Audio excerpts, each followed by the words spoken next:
Thought Bubble Audio.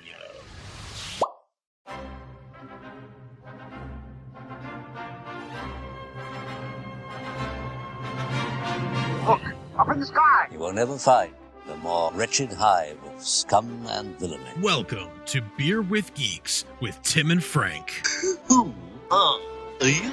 I'm Batman. I am Iron Man. Your friendly neighborhood Spider-Man. Hi, Christopher. I'm Nero. My name is Inigo Montoya. You're a wizard, Harry. A couple of guys with a couple of beers and a whole lot of pop culture nostalgia. Make it so, number one. Ladies and gentlemen, the Beatles. Named the dog Indiana. Life finds a way. I am serious.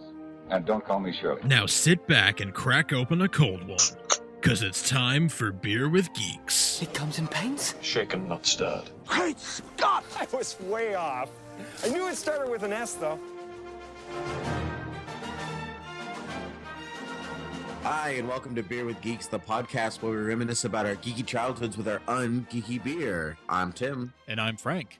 And today's ungeeky beer for me, I'm going to go first this time because I never go first. Yeah, go for it. I'm drinking Oktoberfest of the Sam Adams style. Very nice, very nice. Because it's been in my fridge for a little while now. And it's time to drink it. So You want to get rid of it while it's still seasonal. Well, it's still semi-seasonal. You know, I was thinking about this the other day. What is Sam's seasonal that's not after Oktoberfest? Winter lager? Is it the winter lager? Okay. I guess, yeah. I was trying to think if they did like some type of like, this is a Christmas drink. Yeah, I mean they do winter lager. That's all I can think of. I don't know of any other winter beers they do. I'm sure they do. Probably some others that are like limited to New England or whatever. But I know winter lager for sure. Okay. Okay. Okay. So what are you drinking? I am actually don't get mad, but I am breaking our tradition, and I am actually drinking wine this evening. Tim and I are not together this evening. We are recording via the Skype, but I am drinking the finest 2013 California Chardonnay that money can buy, and that is the one and only Charles Shaw. Wow. So fancy with your box wine. Yeah. $2.99 at Trader Joe's. Yeah. Get it while it's all right. Excellent. Okay. You're drinking wine tonight. Do you have some candles lit with the bathtub going too? Or I always have candles lit in the bathtub and rose petals in the bed when you're around, Tim. Your water bill must be extremely high. Yeah, you really and be hanging. You just said that I'm not there, so yeah. So you cheating? You never know. I like to keep my options open. You're cheating on me. I understand. Depending how this goes, you might end up over here. We'll see. That's true. Okay, I'll be there in 20 minutes. Okay. All right, cool. All right. So today's topic is our favorite board games, specifically from the 90s. Yeah. Right. So you go first. What's your favorite? Scrabble. Okay. Super not a 90s game, but continue. Well, okay, fine. But these are games that I played in the 90s. Right. Yeah. I have very few that are actually just 90s games. Yeah. Yeah. I was all about Scrabble, especially in like middle school, and like I even kind of joined a Scrabble club and competed and went to like, the championship, like the school championship, and then almost progressed to like the county level. It was fun. It was really fun. That's like, you're super smart. Like I always knew you were smart, but that you're like super word smart. I just like words. Yeah, I'm good with words. So yeah, I was really good at Scrabble, and just sort of like, because it's a puzzle, you have to like see what fits the spaces you have, and kind of strategize about where you could put different letters and what's the best for like the double word score, triple word score, that kind of stuff. It's really fun, but that's probably my favorite, the go-to. I have some others, but what's your favorite? That's growing up, I think my favorite was, I'm going to say Clue. Mm-hmm. I think Clue was my favorite growing up. We had a couple that we really that we really went through, but I'm going to go with Clue. I was always, and to this day still am, Professor Plum. Yep. And so now I'm just Professor Plump. For those of us, of our British friends or UK friends, that's Cluedo to you. Is it really? They call it Cluedo. I didn't know that. Why? I am not quite sure. British North friends, America? write in and tell us, why do you call it? Yeah. Yeah. In North America, it's called Clue, because that's a word. But in the UK, it's called Cluedo. Okay. I mean, I'm not going to look it up. I'm going to wait for one of our overseas friends to write us in and tell us. I'm not going to look it up. Sounds good. Okay. I'm going to wait a long time. All right. So, all right. Yes. So, do you like Clue? Are you a Clue fan? Yeah, I enjoy Clue. Good. I'm a Scrabble fan. I'm not great at it. We had Upwards when I was a wee lad of ages. So, no, I don't know. Have you ever played Upwards? Do you know what I'm talking about? I'm not familiar with it. No. Upwards is basically Scrabble, except that you can, instead of playing on the one plane of Scrabble, you can build the tile. You can build on top of the other tiles, so you can create words on top of somebody else's word. Okay. And so, like, if your word is stupendous, and I want to use the prefix of your word for stupid or whatever, then I can build as much as I cover up all your letters. Okay. Yeah. Okay. Yeah. So that's it in a nutshell. So Scrabble, I've never been terribly good at because I started with Upwards and then moved to Scrabble. Okay, I understand. Yeah, Yeah. I see that. So yeah, it never worked to my favor. I loved the Scrabble, and then when Words with Friends became popular, that's basically just Scrabble with a different name. Right. I got pretty good at that too. I remember like playing with so many like Twitter friends and stuff like that. I remember at one point playing with my boss and just having to let him win all the time because he was my boss and I didn't want to make my boss lose. But yeah, and that Frank, you got something on your nose a little bit. Watch it off. I don't know what you're talking about. Yeah, no, but I love the Scrabble. But aside from like word games and games of great skill and that take a lot of thought and planning, I also like some of the just simpler games that pretty much anybody can play of any age, like Perfection. Did you ever have Perfection? Yeah, I didn't have it, but I grew up with a lot of friends that had friends growing up. I was really trying to word that in a way that you wouldn't make fun of me, because I was like, I had a lot of friends, and I was like, he's gonna make fun of me if I say it that way. So maybe I'll try to say it a different way, and I didn't, and so you make fun of me. There you go. That's what you get. It is. Yep. So anyway, what was the one that you Perfection. Yeah. I did not have it myself. That game always gives me a slight case of anxiety because really? Games where stuff counts down or you're on I hate that stuff. You don't like being on the clock? No, I don't. No, which is really funny considering we try to make these podcasts a half an hour, and I'm always looking at the clock what time is it? We need to talk about stuff. Oh no, we talked about too much. I don't have anything to talk about right now. Oh, that's fantastic. Yeah, no, I enjoy Perfection. It's I remember I got it one year for Christmas. I don't remember who from, probably my aunt or uncle. And yeah, that you'd set that timer. I think it was a 60-second timer. You'd set it, and you had to put the pieces. Put the pieces in the shapes before they exploded, before it blasted. And I remember seeing that commercial for that game over and over and over again on TV. And then I remember that after my sister and I got bored of playing the game, my sister is 3 years younger than me, but we had very similar interests growing up, so we were into the same kind of games and shows and everything. I remember we would play Superman. I'd be Superman, she'd be Lois Lane or something like that. We'd run around the house. We were really little. Talking I thought you meant while you were playing board games. Oh no. Well, no. Superman, it's your turn. Okay, 1, 2, 3, 4. Take a card. Oh no, back to Marshmallow Land. Superman, go fish. No. We're talking. No, we would just be playing okay, I'll be Superman, you be Lois Lane, and I'll save you. Whatever. I'm 7 and she's 4. But in this particular case, we would load up all the pieces into the Perfection game, and then she would go. We'd she'd go hide somewhere in the house. We'd start the perfection game, and I had to find her wherever she was hidden in the house. As Superman, I had to find her and save her from whoever had like thrown her in a closet or whatever. That's funny. Before the bomb went off, because the bomb was perfection.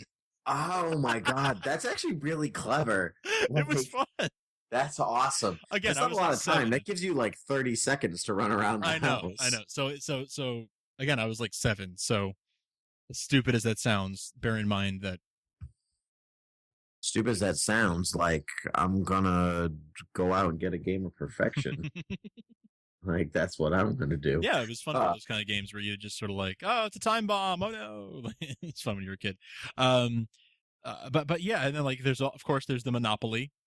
Oh yeah, I'm a big fan of Monopoly because it's not a countdown game. Right. I don't know about you, but whenever we played with my family, we were notorious for like making deals with one another. Okay. Like, all right, if you let me go buy your place for free, then you can go buy my place for free just this one time. And so those games, I mean, Monopoly's a long enough game without doing that stuff, but when you added deals, I remember we vacationed with some family friends one year, and the one game of Monopoly lasts us like 4 days, where we like go out and do stuff during the day and come back and pick up where we left off because the game was so long. Wow. Oh, it was That's a a long good time. I think we gave up. I don't even think anybody won at that point. I think everyone was like, okay, we're done now. Like, it's over. It's over. Well, what's different when you're playing as a kid, you know, Monopoly, you're like, I'm going to buy a bunch of stuff because I don't understand how economy works. And then when you're an adult, they're like, you know, you're making like crafty decisions based off of like, you know, life experience. Sure. And so it's always like, you always wonder if like, you know, like when you're a little kid, or I wonder now, like how much do parents dumb down their playing of Monopoly when they play with their kids to like sweep them on? Yeah, I know what you mean. Yeah. Yeah, the answer is a lot. I know that, but yeah, it's not really a wonderment. I do have before we can go back and talk about Monopoly in a second, but while it's in my head, did you ever play the game Shark Attack? A little bit, not a whole lot.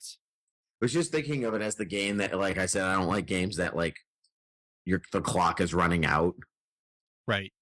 And Shark Attack is basically like your worst nightmare. So like in a video game, I mean, in a board game, like you know, the mechanical shark goes around the track and you have to roll the die as fast as possible to know, like, you know, to like go spaces ahead of the shark before it eats you. Sure. Like that's Jaws in a board game. Oh, and it's like, oh, that game was so terrifying. Oh, I'm still like thinking about it now. I need a drink. Okay, so anyway. Feel better? Yeah, I do. All right, now that I talked about Shark Attack, but back to Monopoly. What is your go-to piece? My go-to piece.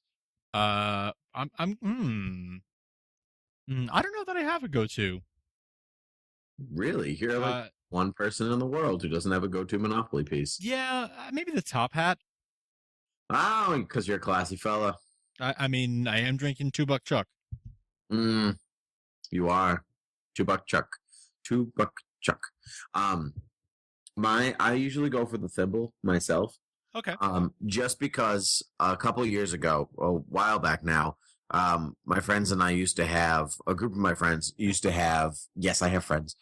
Used to have game night. Nice. And we do every so often now too, but it was kind of a big thing for a couple of years, and there were too many people, and we didn't have enough pieces for Monopoly, and so I teamed up with a friend of mine, and we became Mr. and Mrs. Thimbleton. And we became this little team of players, and every time we would play Monopoly, even though we had enough pieces, like at other times, we'd just team up and be Mr. and Mrs. Thimbleton, and make life choices together. You know, like buying the slums or not to buy the slums. You know, whatever. But it was a good time, and so this is my fond memory of. What's my semi-fun story about Monopoly? Yeah, that's a good story. No, stop! Don't pander down to me. I'm not condescending. It's called being condescending. Have you heard of it? Yeah. Okay, Mr. Helpy Helperson. Like, Okay, what's Mr. your next Lightbeard, game? prove it. Yeah. What is your next? On another side note, I just rewatched Toy Story 3 while we're talking about kid things. I cried again. Of course you did. How could you not? Every time. How Well, could you I was watching with two friends, which we ironically were playing a board game. If you ever get a chance, play Zombicide. It was a lot of fun. Never played that. Okay. I think it's brand new for the most part. But it's a like team effort game. I like those. But anyway, during dinner, instead of playing the game, we flipped on Toy Story 3 because I put it on. My friend was like, "Oh, I don't think I've ever seen this." And so we were watching it, and he had, we got to the point in which, like, spoilers, in which, like, they're going down the lava, you know, like, or the fire, they're gonna die, blah blah blah, and I totally lost my train of thought.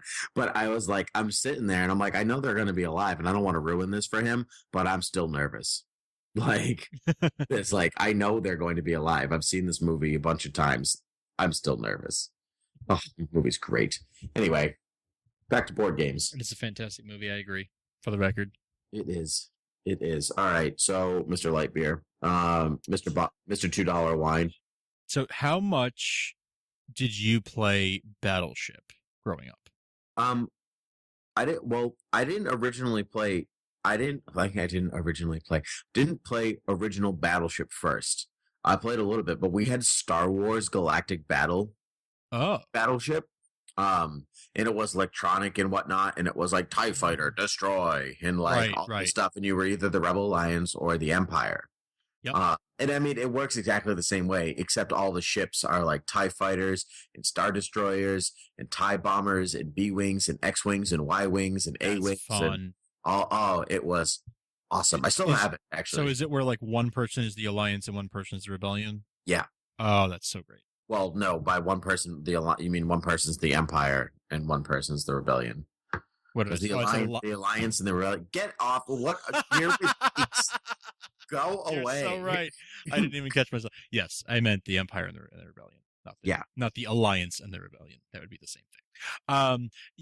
That's fun. That's really fun. Did you have a preferred side? Did you prefer to be the Rebellion or the Empire? I'm usually the Empire. Yeah. Yeah. They had cooler ships. Cat, get off of my keyboard. All right. There's no point blocking it. I have a cat. His name is Tolkien, and he won't stop to walking on the computer, as all cats want to do. Of course. Mm-hmm. Of course, I have two cats here who are not on my keyboard, but hey, that's because they're, behaved. Whatever. Well, or maybe because they're playing with one another, and my cat is lonely. So whatever. Whatever. Whatever strokes your coat. Yeah. Whatever strokes your coat, go away. I laughed and shook the table, and he almost fell off, but he didn't because he's a cat. All right. So, so you asked about Battleship. What's your experience with Battleship? I love Battleship. I also got that for Christmas one year, and had that for a couple of years and played it quite a bit. I think. I really enjoy it. I was never very good at it. I was never any good at it, but I still enjoyed it in a way, even though I wasn't very good at it. And then it was one of those things that was just always around the house, and you just pull it out once every year, once every couple of years. And, let's play Battleship. And then, it's, you're doing spring cleaning, you're getting rid of stuff. And we're like, we never really played this game. Let's get rid of it. And then, 6 months later, you forgot, or I don't know why I'm still talking about this. Like it's happens to everybody. I forgot that I'd gotten rid of it and given it away to charity. And 6 months later, I was like, where's Battleship? I want to play Battleship. And I tore the house apart until someone reminded me. Like my mom reminded me, like, it'd be really funny. Like your mom watched you tear apart the house and she's like, I'll wait to tell him. She's just like leaning back on the couch, like watching me. And it's like, let's see how this pans out. No, but it's like, we gave that away months ago. And it's like, oh yeah, we did. Yeah, we did. Now I want. Is it weird if I buy another one? Yes.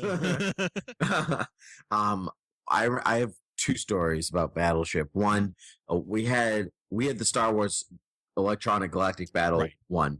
But we also had these like the little travel battleship, which is like, I like travel games a lot. Travel battleship is a terrible idea. Yeah. because there's the little pegs, no matter like what you have to Right. just so it's like any bump and the things are going to shake anyway. So when I was in high school, two or three of my friends slept over my house, and two were playing Travel Battleship because we had it, and they didn't want it. I don't think they wanted to pull out the big one. So like, oh, the travel one's easy. Let's just use this one. And so I have one friend who's quite exuberant. Actually, this friend played, I won't use his name, but he played Spider-Man in Spider-Man Turn Off the Dark. Oh, okay. I know who you're talking about. Yeah, you know what I'm talking about. Yeah, but he was one of, I mean, they had a lot of different Spider-Man in the costumes, but he was one of the Spider-Man Turn Off the Dark on Broadway, which is awesome. He was the last Spider-Man. He was the, now everyone can just look up his name.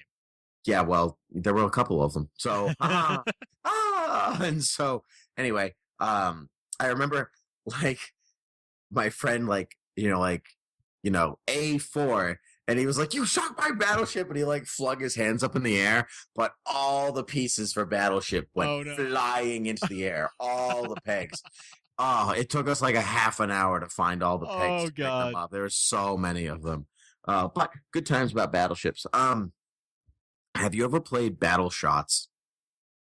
Is this a drinking game? Yeah. Oh, this sounds amazing. Yeah. I don't know who came up with it. Some very, very smart college student, I'm sure. I'm sure.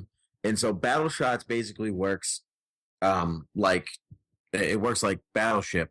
The table is your playing board. And so you have to like chart it out on the table. Sure. And then you have the board in between you. So you set up the table like you would a regular thing, except that your ships are shots. And so every time they hit part of your ship, you have to take a shot of your ship. Wow. Yeah. It's a great game. I promise you. It sounds like a great game. We will do an episode of Beer with the Geeks just while we play Battle Shots. That's a great idea. Just like us playing a game and just having whatever conversation we'd normally have with just a microphone there while we play a game. Yeah, because that's how that's a great idea. Was the inception of this podcast to begin with. I mean it is, but add like, okay, and we're like playing a game, and oh man, that's awesome. Yeah. Okay. So that's good. We're gonna do it. Definitely do that. And so I don't think there's an official. Actually, you know what? There is an official thing you can buy, but I mean, like, you can go and get a poster board and make the same thing. Yeah, that's how I learned how to play it. My friend just basically got a poster board and set it up between two people, and then we were off. Good time, good times. Okay, so that being said, moving on to another game, shall we? Unless you have something else to add onto the Battleship. No, that was my story. Were those? Yeah, those are two stories. Yep. Okay. Did you ever play Jumanji? Oh, I actually didn't. It was not as cool as the movie. Yeah, I got the feeling it wasn't. Nor as scary as the movie. Yeah, I might add. How could that be? Yeah, I know. Okay. Well, the next one. Did you ever play Mall Madness or Dream Phone? Because I did. Okay, tell me about these. I'm not familiar with either of these. We didn't have them in my house. You've never heard? Oh, Mall Madness is it's the I've heard of them. You know the Kardashian app in which you can go shopping with Kim. God, I wish I didn't. Yeah, but so it doesn't matter. And so Mall Madness is basically the precursor to that, in which you're like given money and you like go around the mall shopping.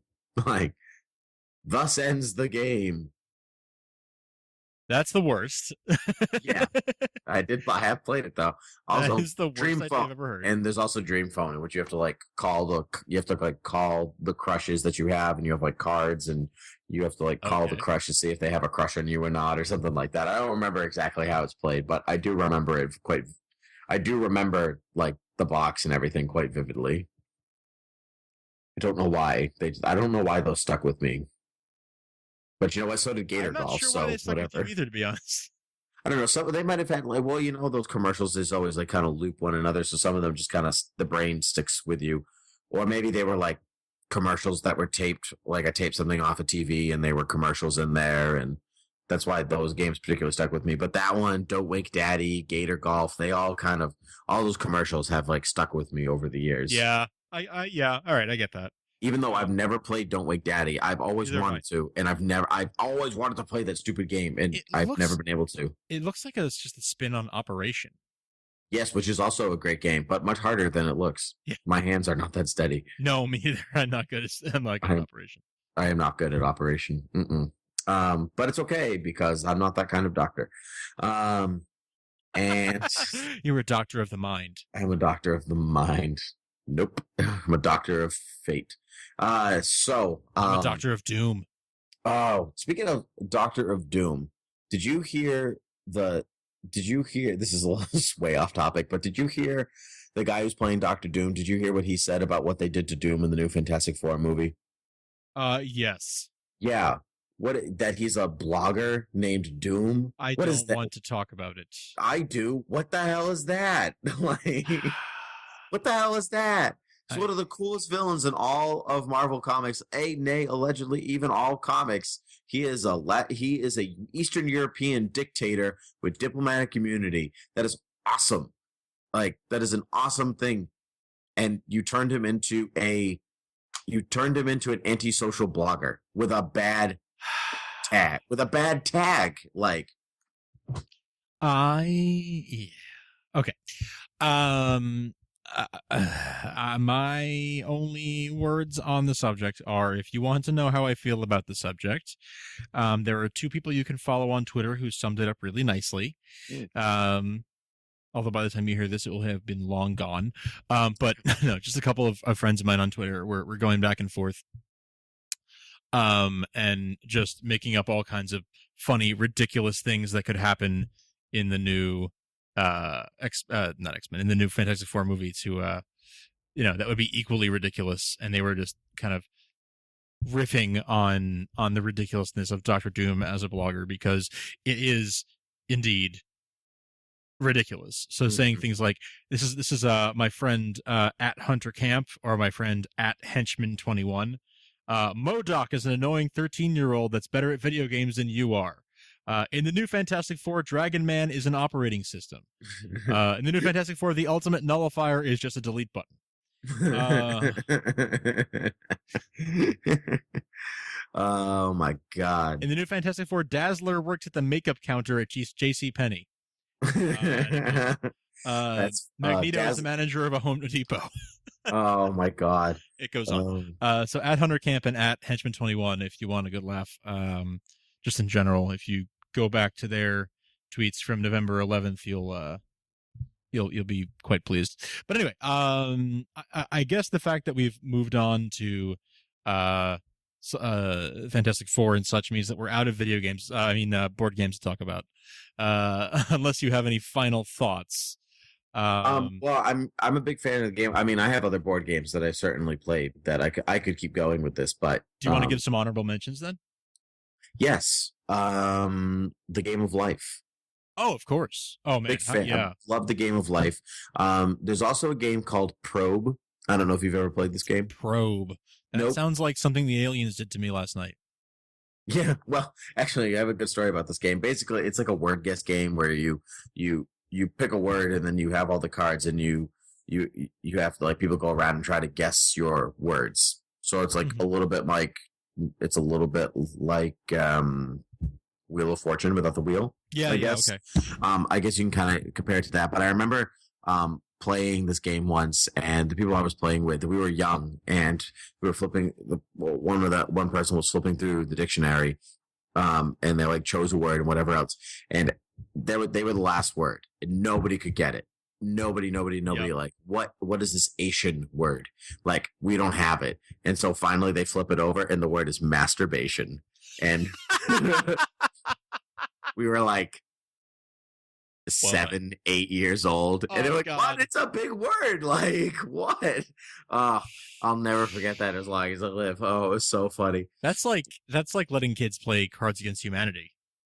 Yeah, a little bit. When you get to like make them flip through the dictionary, like, what are the odds you're going to land on that word and be like, oh yeah, this is a big word. Nobody will get this. Like, you're right, 8-year-old. Nobody would get. No one will. Nope. If you're playing with 8-year-olds now, maybe they would, but who knows? Life's different. Anyway, anything you'd like to wrap up on? Oh man. No. Uno. I guess more of a card game, so not really. No, I think that's it for me in terms of board games. I did want to read one email before we go. Oh, sure. Yeah, we got one email. Sorry? It'll be great. It'll be great. Yeah, sure. We got an email from Colette. Colette says, "Hi, my name's Colette. Love the show. Thank you, Colette. She looks forward to listening to the new episodes." She wanted to ask us if we had seen the documentary on Netflix called "I Know That Voice." I have not seen it. I know of it, but I haven't seen it. Have you seen it yet? No, but I'm going to Netflix right now. Yeah, it's What's internet? All right. I have heard of it. She says it's an amazing documentary. I'd highly suggest it if you've not seen it. They have a lot of cartoon voices on there that I never would have known about if I hadn't watched the documentary. Thanks, Colette, for writing in. I have not seen it, but I have heard about it. It is what's it called again? I Know That Voice. This is the documentary that featuring John DiMaggio and Kevin Conroy and Jim Cummings and all these people who've done like every voice we grew up with, from like every cartoon, even into the cartoons that we watch as adults, things like Adventure Time and stuff that's on Adult Swim, Futurama. These are the stuff like that. Yeah. These are the guys that are doing all those shows, and have done for many years, and the guys who are kind of the guys and girls who are the most successful at what they do, and just the most talented people in the whole business, who came together to make this documentary. I heard John DiMaggio talk about it, although I'm looking at the IMDb page and I don't see him listed as like a as having a big credit other than being the narrator in it, but I heard him talk about it on a podcast a while back. I think it was on the Nerdist podcast. And it really sounds fantastic. So I have been meaning to check it out. It is in my queue. But thank you so much, Colette, for writing in and recommending it for us. Now that you've recommended it, it's kind of bumped it back to the top of my mind. So I will check it out soon. Definitely going to watch it this week. It is top of my Netflix list. Yep. I would just like to point out when I hopped onto Netflix right now that the Burton Batman films are now on Netflix. Oh, very good. I had no idea. I flipped open Netflix and there's this big picture of Jack Nicholson and Michael Keaton. And I was like, what, did I go to the wrong site? Nope, I didn't. You want to get nuts? Let's get nuts. Come on, let's get nuts. Very nice good. Place you got here. Lots of space. All right, I could do that all day. So we're gonna end there, and one day we will.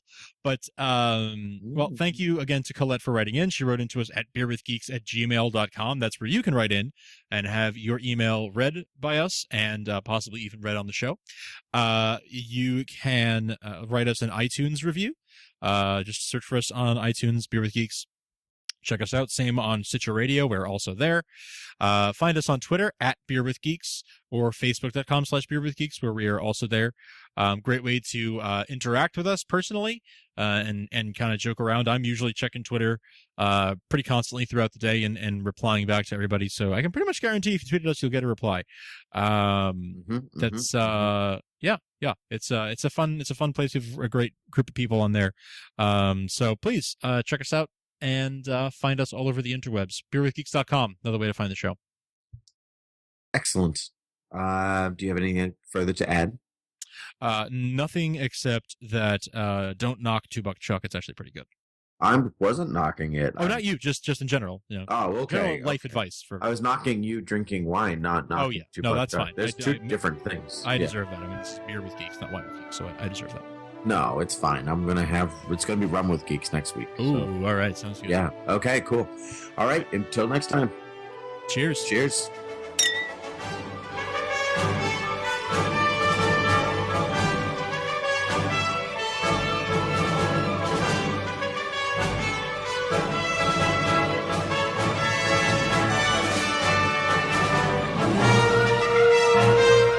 This podcast is intended for entertainment and information purposes only. All character names, sound effects, and quotes are registered trademarks and/or copyrights of their respective trademark and copyright holders. All original content of this podcast is the intellectual property of Thought Bubble Audio Studios unless otherwise indicated.